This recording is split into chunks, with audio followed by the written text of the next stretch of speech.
Welcome to Loaded and Rolling. I'm your host, Thomas Wasson. Today we're going to be talking about economic data. And there is a recent release of the Motive's Q1 2025 Economic Outlook Report. I really like the report. The last time I saw one was like September, so it is cause for celebration. And it involves one of my favorite little indexes called the Big Box Retailer Index. And it's a super fun index because a lot of data sets don't really always tell you what's moving in and out upstream, distribution centers, going places. And the folks at Motive have some really cool data, which also gives us some insights into how things performed, especially when we're looking into the impacts of not only Q4, but we have a lot of things to look forward to into Q1 of this year. Quite a bit of stuff going on. So let's welcome on Hamish Woodrow. He's the Director of Data Analytics at Motive. He's going to be walking us through the index today, the whole report. It's got more stuff in it. Hamish, pleasure to have you on the show.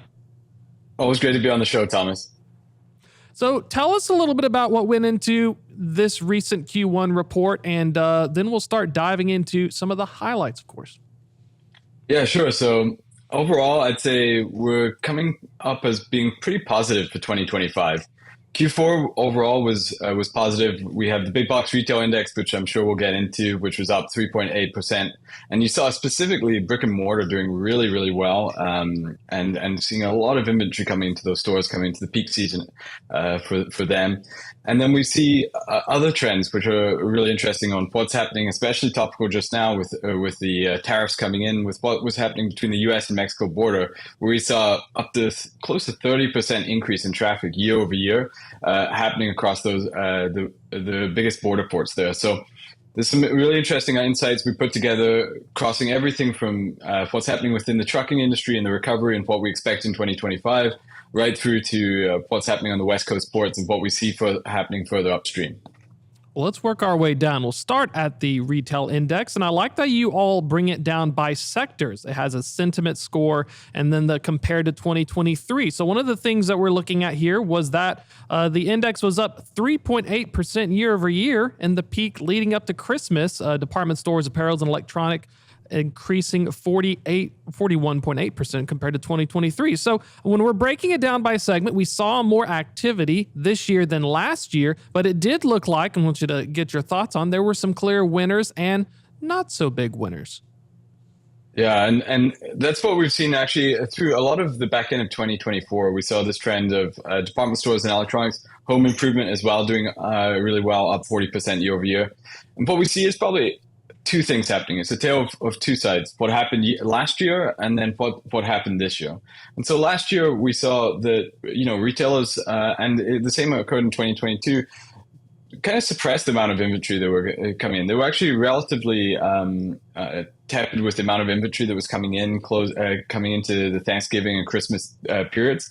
The same was not true in 2024, where we saw especially those brick and mortar retailers bringing in a huge amount of inventory coming in and surpassing what we'd seen in the last 3 years with inventory levels they were bringing in. And like you say, we're right observing that middle part of the supply chain.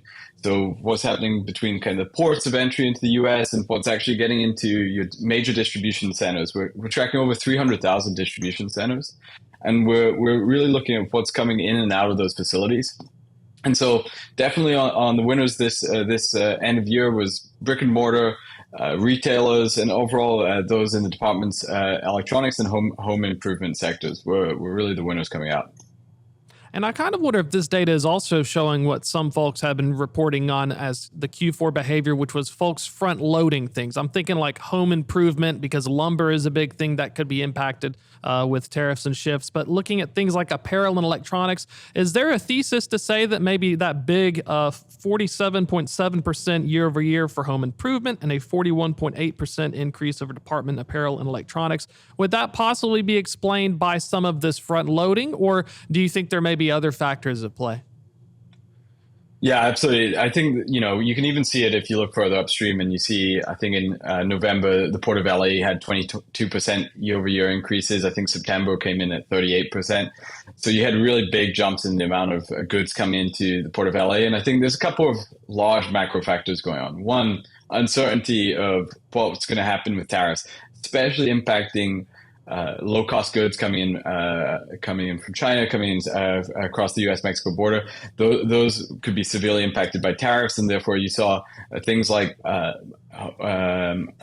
apparel, electronics getting front-loaded in. And secondly, you also had uncertainty with, now cleared up, but what was going to happen with East Coast ports. And so we delayed that time period beforehand of the strikes earlier last year, and they were pushed forward to January, possibly this year. And so again, you see retailers having to react to the uncertainty that's coming up in front of us and having to proactively bring in the inventory. Because as much as we want to read in the newspaper on a day-by-day basis of what's happening in the news and try and react to it, the reality is our supply chains can't react at the same speed at which the news is produced. And so to a certain extent, what you see is risk mitigation strategies for especially some of the biggest retailers, really ensuring that they can meet demand because the consumer demand is still there. And so they want to continue to be able to meet that. And one of the levers they have to play at is the amount of inventory they bring in. So exactly going back to your point, we saw a lot happening, especially in areas where there's a strong reliance on imports coming in, such as apparel and such as home improvements, bringing in a lot of the inventory earlier in the year and really boosted that end of year. And to a certain extent, we're seeing that also continue into January.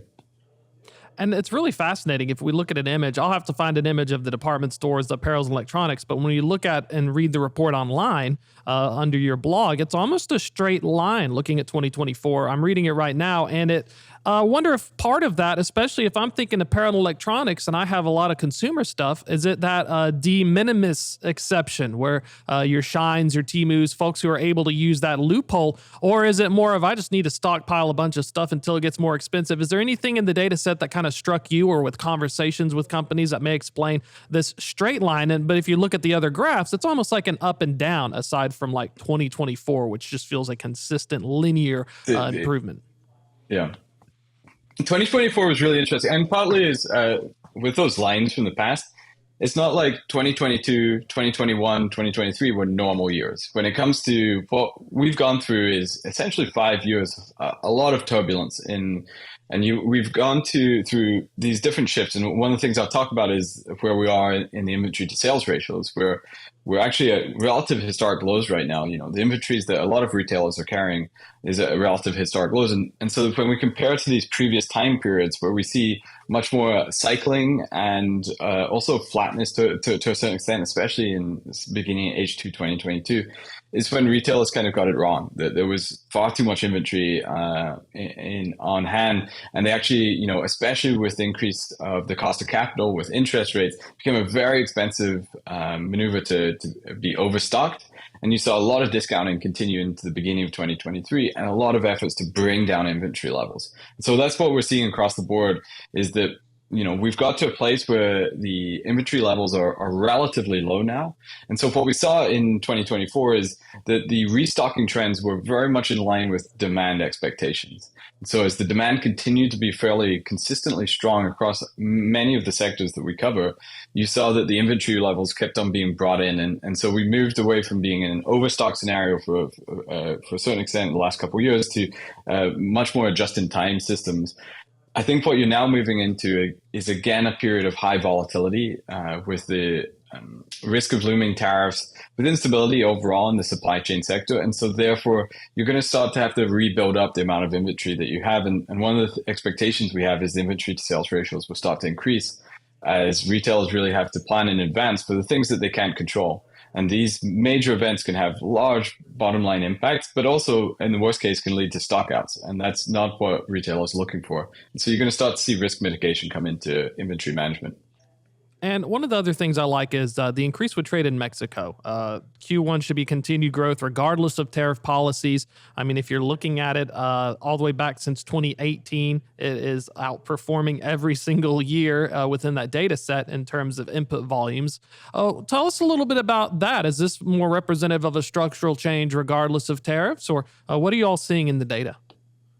Yeah, so we see it as a structural change, and I think a couple of things have happened since really the first round of major tariffs back in 2017, 2018 period came into play. If you look at China compared to those time periods before, we're down 18.5%. So even though we saw in November some jumps and through into December relative to previous months, we were up, I think 6.8% with China's imports year over year in November. If we compare it to where they were 4 or 5 years ago, we're far below those levels, almost 20% below. And where is that being picked up from? Well, many regions in the world have increased the imports to the U.S. as we're looking to diversify our supply chain. Back there was a lot of concentration in a single country for providing most of the goods. Since then, diversification has been really important for retailers, but across many sectors of the economy, people are looking to ensure that their supply chain is resistant, and that means diversification. And one of the areas that has benefited the most is Mexico. Mexico, if you put it in comparison, I think they're up almost 19% since the back end of 2018 in terms of the volume of trade that's happening. And you compare that to, and actually I think that looking just even at truck data, that in September they were at 675,000 trucks, 77,000 trucks that passed. That's like the highest we've ever seen on record. So a lot of that has been due to the movement of manufacturing facilities into Mexico. Huge amount of investment coming both from the likes of China, but also the US that has about 50% of the foreign direct investment into Mexico. You have a huge amount of facilities coming online, and that's what we see going into this year and next year. Is that these supply chains will continue to get activated. These new manufacturing facilities will continue to come online and create demand, and that's why we see, although there may be a lot of short-term volatility, as we've seen in the last few days, as policies can change. Over the long term, we're overall fairly bullish here. And one of the interesting things I think of, truck crossings are up in Mexico. They're down in Canada. Do you think it's Canada's pain, Mexico's gain? If I'm looking population, Mexico's nearly 130 million, while Canada's just hanging out at around 40. Is that, I'm assuming, and when we're looking at looking ahead for continued growth, Mexico just has more they can absorb than Canada? Or do you think that maybe we'll start to see the Canadian folks to the north start to wake up a little bit as well? Yeah, so if you look at truck crossings specifically, exactly, like the last data point we have was down 5.9% in Canada, and if we even look at the Port of Laredo, we're seeing data plus 28% in the U.S.-Mexico border in terms of trucking activity. So huge increase in the south of the border, really no increase north of the border. And actually, if we look back for the last 4 years, it's been exceptionally flat in terms of, especially for trucking activity between Canada and the U.S. I think realistically, what we see is a lot of the investment has gone in Mexico in terms of facilities. Specifically, the areas and industries seeing a lot of growth is around computer parts and manufacture and materials. Huge amount of computer facilities are opening up around there. We expect that as the demand continues to accelerate in 2025, that to continue to be an overall tailwind for that part of the market. With Canada, I'm not too sure. I think we've seen very flat growth in terms of activities happening. Really, Mexico has stepped in there, and we've seen other regions in the world as well step in terms of taking over from China as the number one importers into the U.S. So I think obviously there's a lot of risk coming up with the recent tariff announcements. What we expect is that there may be really short-term volatility with these tariffs. I think in the longer term, there's still a lot of strategic advantages to having supply chains there. And lastly, retailers are much better positioned than they were several years ago with reacting to this, in that they already have diversified extensively their supply chains from one point of origin. And so we expect that to really continue to support at least trade between the U.S. and Mexico. That's what I was curious about. One of the things I heard was there's more options now. So if I can't get it from China, why not go to Southeast Asia? There's plenty of Vietnam, there's other countries. And then additionally, it does feel like, I'm assuming the reason we're not as concerned as we could be is because there's just more options to source from in the event a few of these folks get slapped with tariffs. Exactly. And to a certain extent, it may get expensive everywhere. So it may be your choices become more and more limited. And to a certain extent, for businesses, they're trying to be resilient and meet the demand of their customers and continue fulfilling customer demands. And so having diversified supply chain is important in that respect. And it's going to be important for the resilience of the business, and it will likely lead to increased costs as tariffs come online, as other measures are put in place. There could be impacts to cost, but also what's important in all these systems is continuity of supply to your customers as well.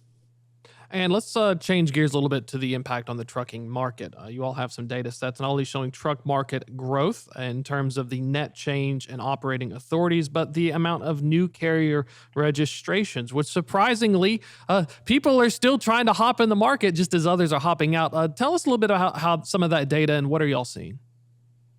Yeah, so actually, I just had a look at this morning at the latest numbers for January, and we see about an 8% year-over-year increase in the net new registrations. So about 8,700 companies registered this month. This is kind of in line with what we were expecting. We actually saw a fairly strong close to the year in terms of registration recoveries, and Q4 is by far the lowest registration month or quarter on record, because in general, not many businesses set up in the last quarter of the year. But we saw a really strong January coming in, and so what we see is overall, if we look at net exits in the market in Q4, we saw about 3,800 companies net exit the market. That's down about 62% year over year. Huge decrease in the amount of companies leaving the market. What we're seeing is positive, but single-digit growth on new carrier entrants. What we expect, therefore, to continue into 2025 is growth in the market. Growth will return finally to this market. 2024 was really a doldrums year. It's, I think, extended past everybody's imagination in terms of the amount of time that rates can be at relative historic lows, especially given the inflationary pressures put on carriers. But we've really seen, especially posted in the last quarter, very low exits, really to the point that we're just like in fractions of a percentage of contraction in the market. And so we're really expecting us to go up through, especially the back end of 2025, as we expect prices to improve and support new carrier entrants.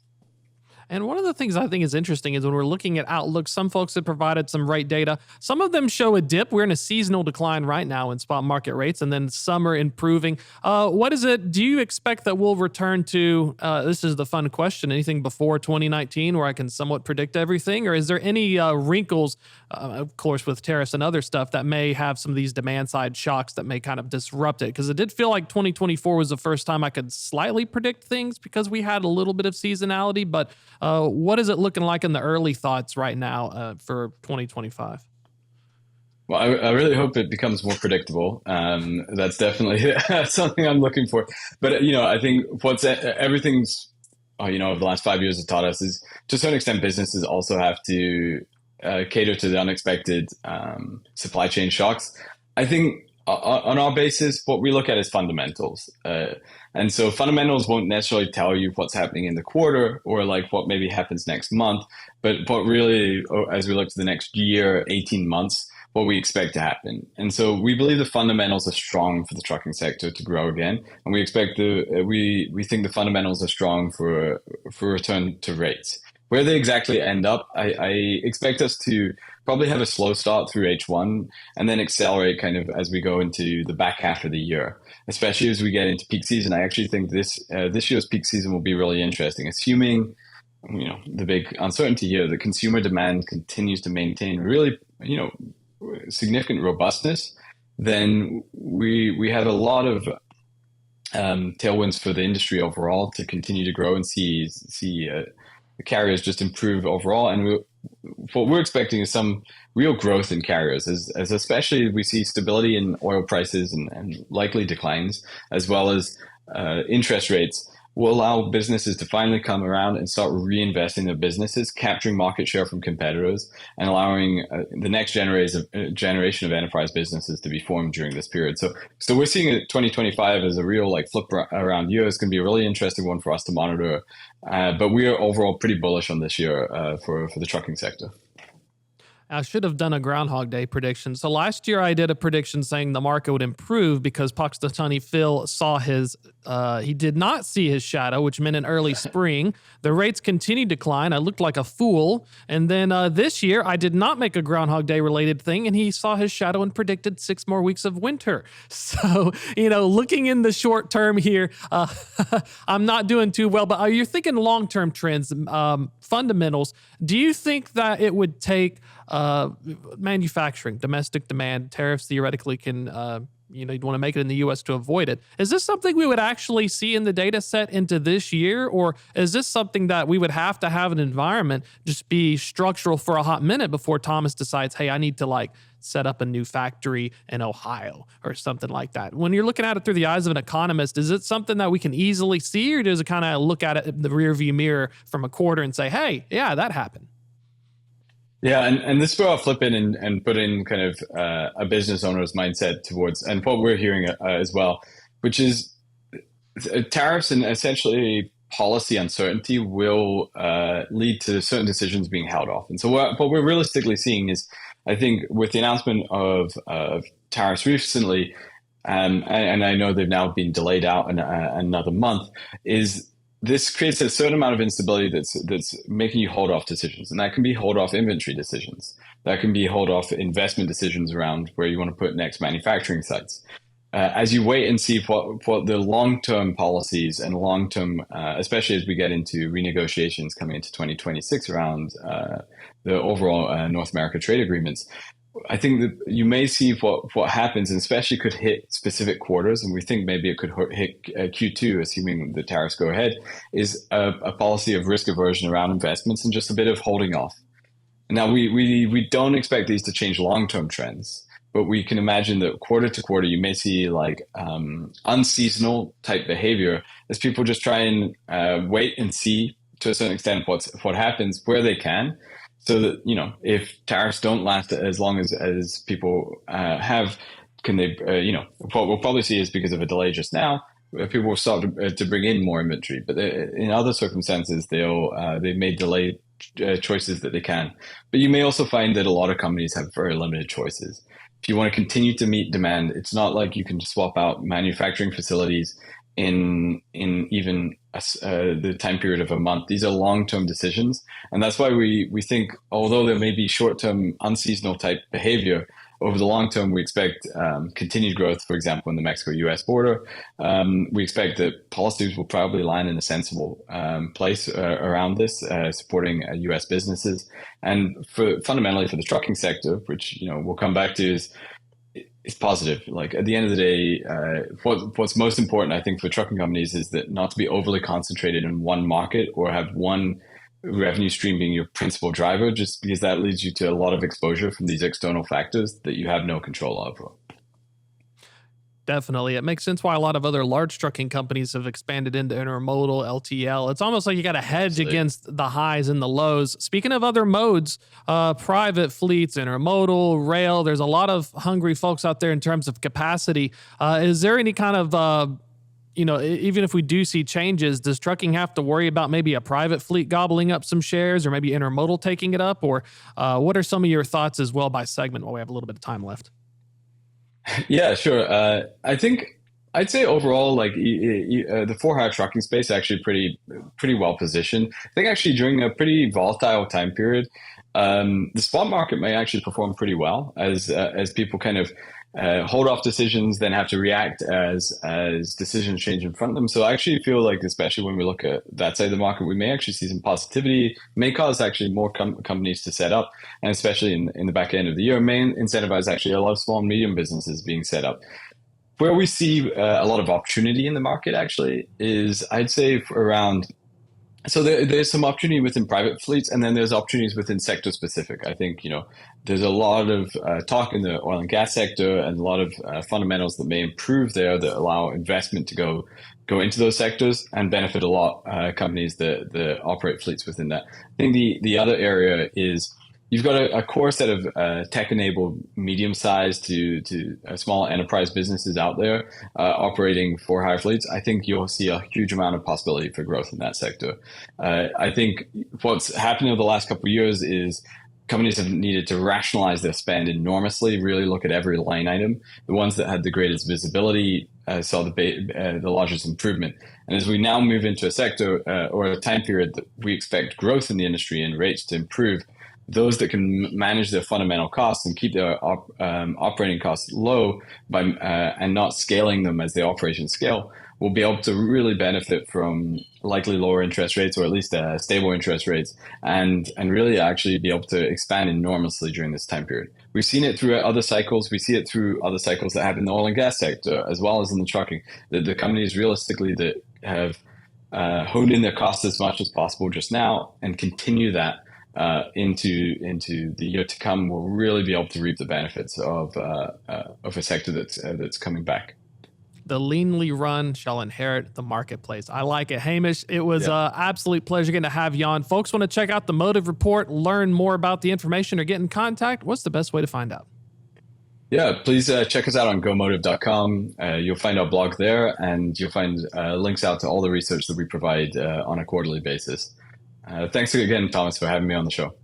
It's a pleasure. We'll catch up again soon. That's a wrap for this episode, folks. But if you are just joining us, this is also on demand, Apple, Spotify, and YouTube. And while you're at it, sign up for my newsletters. One's called Loaded and Rolling, goes out at Thursdays at 2 p.m. The other one's Truck Tech. That's right, I'm double dipping today. Check it out, goes out at Friday. That's a wrap for this show, though. Don't worry, have a lot more great stuff coming up. We'll see you again soon.